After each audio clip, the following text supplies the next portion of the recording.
Hey guys, welcome back to the channel. So today I'm going to be going over how to use the Klein Tools ET310 to locate a circuit. Now of course there are lots of ways to actually identify a circuit.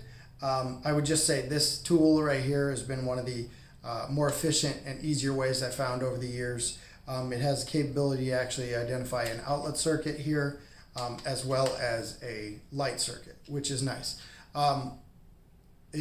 To identify the light circuit, of course, there's an accessories package that comes with it, and I'm going to link all this stuff in the description below.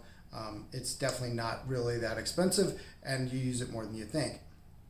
Now, in the past, I would say one of the techniques I used was actually to just plug a radio in, turn the volume up, and then I would go down to the breaker panel, start switching off breakers until the radio shut off, and that's how I would identify my circuit.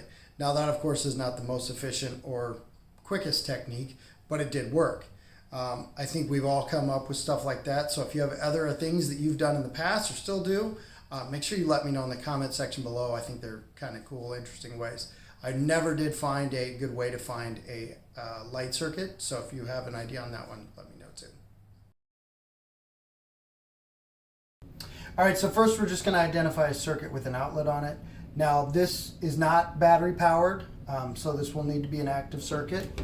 All we're going to do is plug this in here. First we're going to identify on our wiring codes here whether our outlet is actually wired correctly. If it's GFCI and you need to reset it, you can push that button and it'll reset. Right here you can see the wiring is correct, so you want to make sure the wiring is correct first.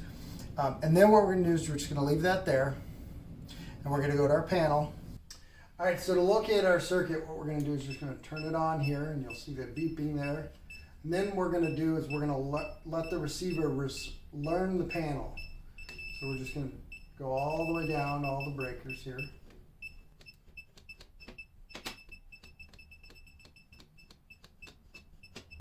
And we'll come back.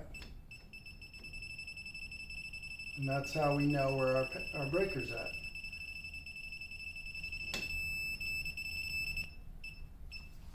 Now we can just shut our breaker off here.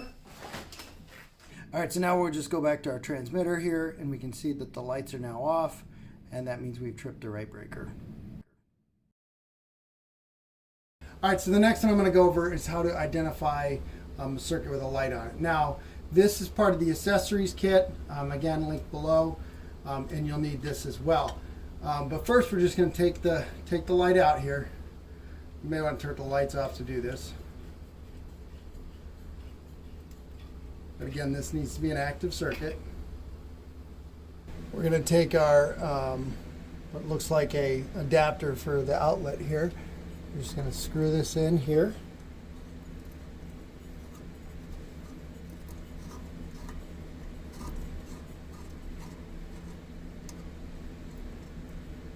And so that's in there tight. Take our this piece here, go ahead and plug that in.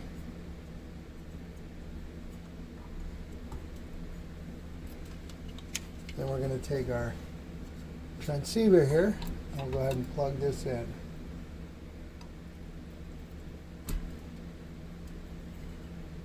Now, this is going to show differently because it's wired for an outlet, but you'll see the light there. Alright, so now we're just going to go back to our panel here, turn the power on again. Now, I always suggest to do the learn every time you use this, mainly because if you do shut it off, it will reset it. So let's go ahead and we're going to learn again.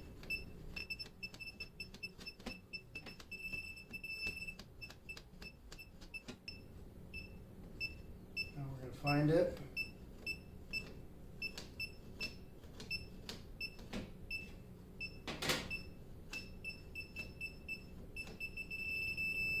And there you go. That's our circuit. Now we can just flip this off. Alright, so now we can head back to our light here, and we can see the transceiver's off, so we know we've tripped the right breaker. Alright, so now one quick tip really if you're going to use this, my suggestion is to connect this up before you actually go up and put it in the light socket. Alright, so the other tool that's in this is the alligator clips here. And that's going to be just black to black here, red to neutral. And then we're just going to connect this here. If we had open wires, I don't right now, so I can't show you that, but this would be an example. And then we're just going to go down to our breaker box like we did before and find the breaker. All right, and that's how you use the Klein Tools ET310 digital circuit breaker finder. Like I said, this is a nice little tool to have around the house or around the job site. I've gotten a lot more use out of it than I thought I would have. It's pretty inexpensive. I think the whole package, including the accessories, was about $50, so it's not horrible. Couple things to remember about this tool. There is a battery in the receiver, but there is no battery in the transmitter, so you will need to have an active circuit when you're trying to locate a circuit or when you're just trying to test your wiring. It's definitely nice for locating circuits with outlets on them, and it's definitely nice for locating circuits with lights on them. It's, like I said, definitely a nice little tool. I've gotten a lot of use out of. It's very easy to work with. All right, as much as I think this is a good tool to have around, definitely found it beneficial.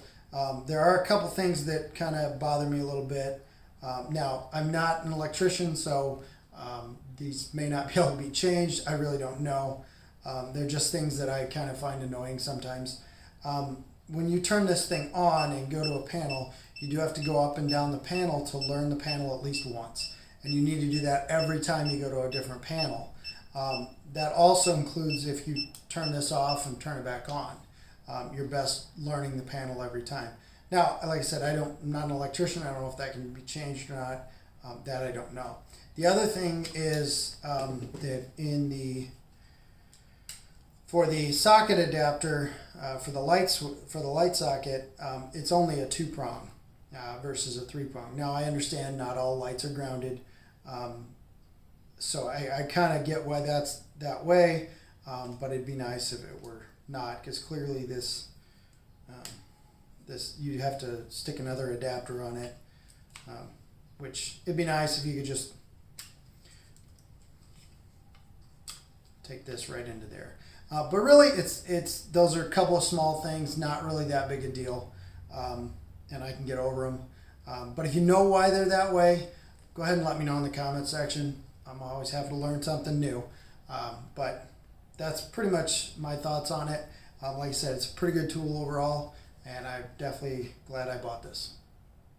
All right, guys, and that's really all there is to it. This is a nice little handy tool to have around. It's pretty inexpensive. I'll definitely link to it in the description below, so make sure you check it out. As always, thanks for watching. If you're not already a subscriber, make sure you click that link below and become one, and we'll catch you on the next one.